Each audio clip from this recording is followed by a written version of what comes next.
Good morning and welcome to Saturday special of my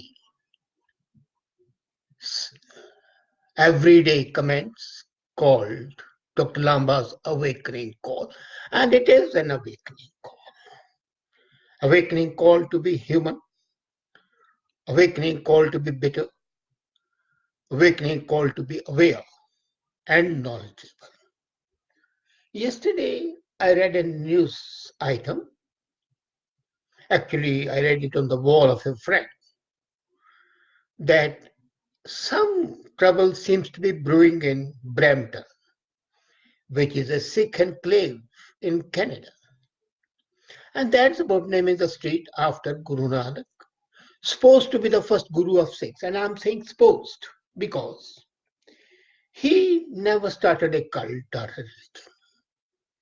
But his followers and the people following him institutionalized this religion as happens everywhere. I have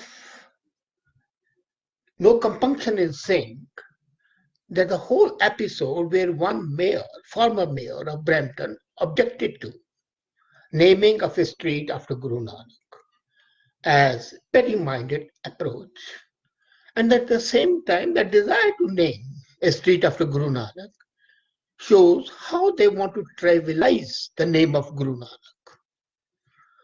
Guru Nanak cannot be bound with one street. He cannot be associated with a town or a country. He was universal.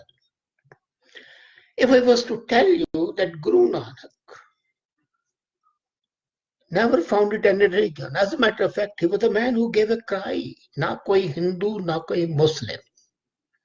There's nobody who's a Hindu, there's nobody who's a Muslim. All are equal and devoid of all denominational nomenclatures. They are human. He was the man who said, Aval Allah Noor Paya Kudrat ki sab bandi. That, first of all, God created light, and all human beings are children of the God, people of the God. So how can you demean the memory of that person who was a great saint, who was a great poet, who was a great humanist, by naming a street after him? The whole thing smacks of petty-minded approach, as I said earlier. And Sikhs seen that Guru Nanak was there alone. They want to monopolize Guru Nanak. No, you can't do it. He is no property of Sikhs. As I said earlier, he was and is universal in approach. And I was amazed when I was in Tibet and having meeting with Panchan Lama. He said, well, we revere Nanak Lama. In Tibet, they call Nanak as Nanak Lama. I was shocked. I hadn't done my research at that time. That in Tibet, they revere him as a Lama. Superior even to Dalai Lama, as a matter of fact. Maybe even superior to Gautam Buddha. If not superior, at least at par with.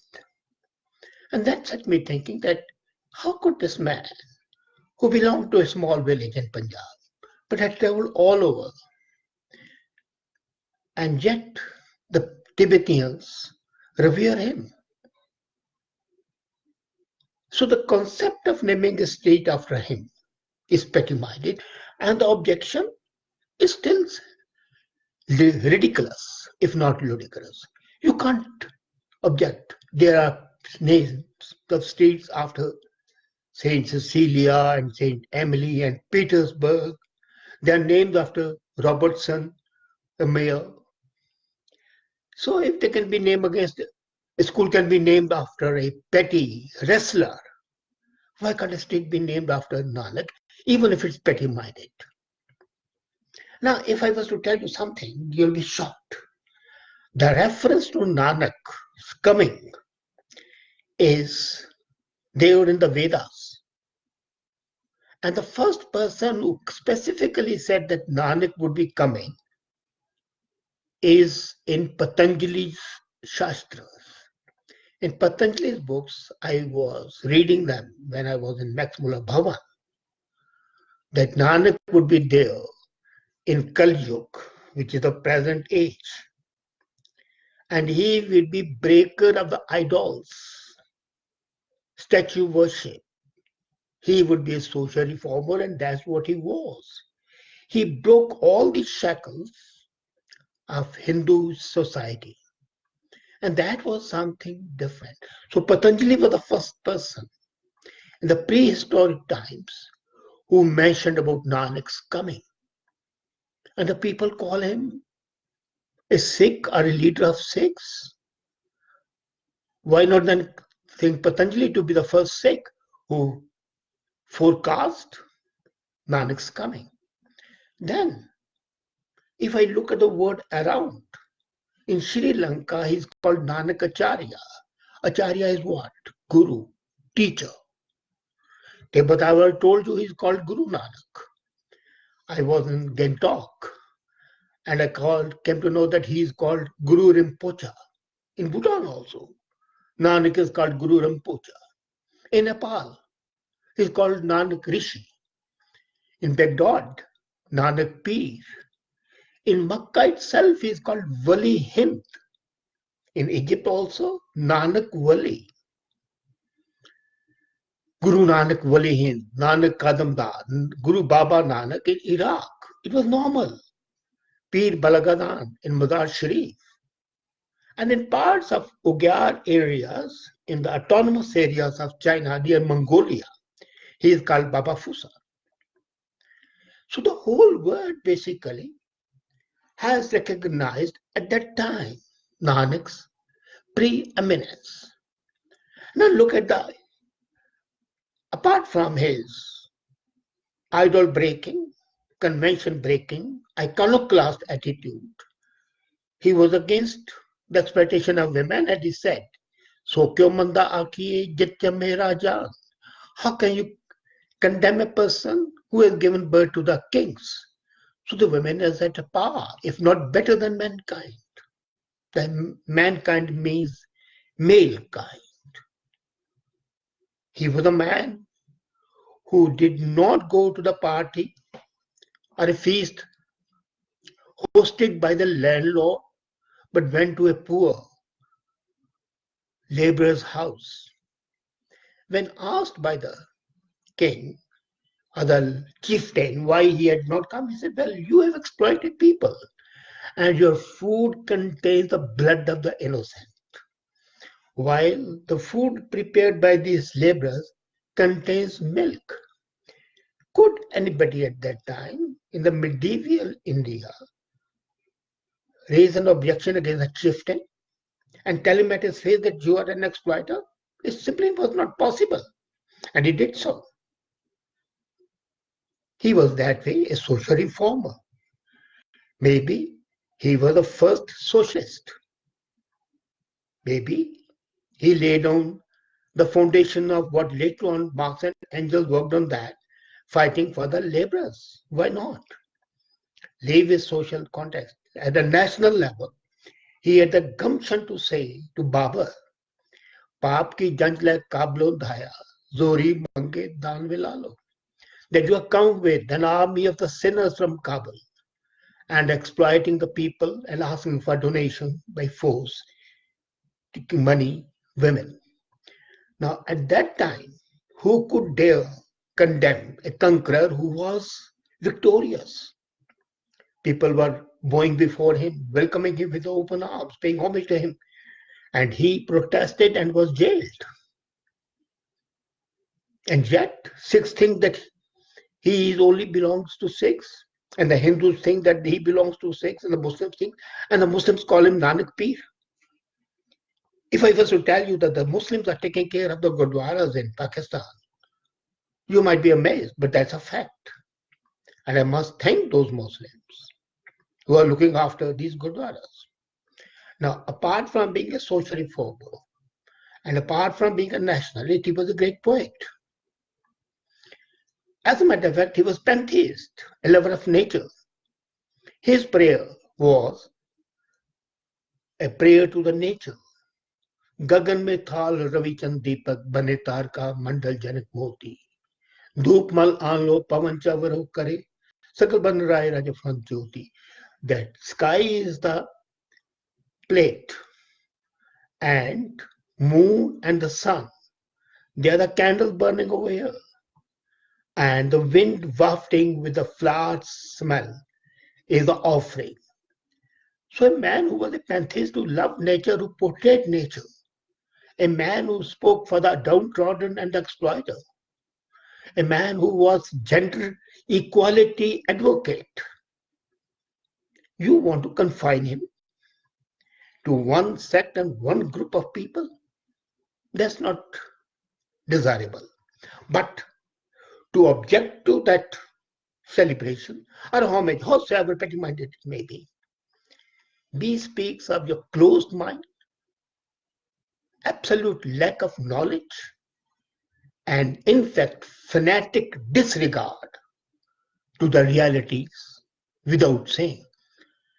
And then Nanak, as a matter of fact, was a person, apart from being a social reformer, apart from being an iconoclast, anti-casteist, anti-women exploitation, pro-nationalist, pantheist, the lover of nature, was in fact a great uniter. Do you know that his constant companion was a Muslim, Mardana?